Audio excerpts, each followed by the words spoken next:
Ni vigumu kupata maneno ya maelezo katika msiba mzito kama huu wa mtu aliyegusa maisha ya wengi kama ilivyoelezwa hapa.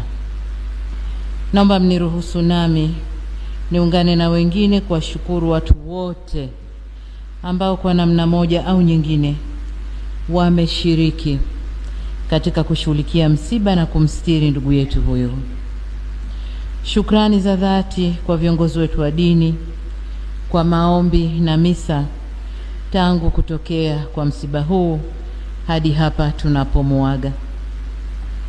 Ndugu zangu, katika maisha ninayoyafahamu ya marehemu Jenista Mhagama, sitosita kusema alikuwa kiongozi jasiri na mlezi wa wengi ndani ya bunge na ndani ya serikali, aliyejitoa kwa dhati kuwatumikia wananchi wa jimboni kwake, lakini pia na taifa kwa ujumla. Katika maisha yake ya utumishi, alisimama imara kutetea haki, maendeleo na ustawi wa watu aliowaongoza. Alikuwa nguzo ya matumaini kwa wanawake na vijana, na mfano wa uongozi uliotawaliwa na nidhamu, uadilifu na hofu ya Mungu. Nashukuru Mungu leo ndani ya kanisa hili nimepata kuyajua vizuri sana maisha yake ya kiroho, ya kidini.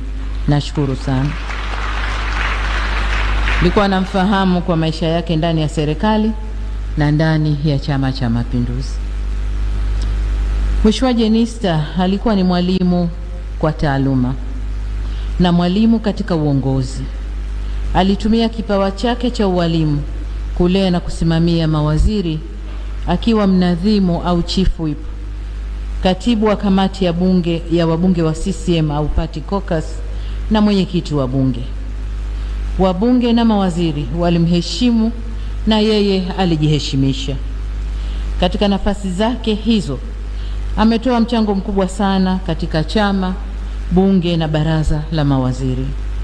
Yeye ndiyo mtu pekee katika historia ya nchi yetu aliyewahi kuvaa kofia mbili za katibu wa kamati ya wabunge wa Chama cha Mapinduzi na mnadhimu wa serikali bungeni, na kofia hizo zilimtosha na kumwenea sawa sawa.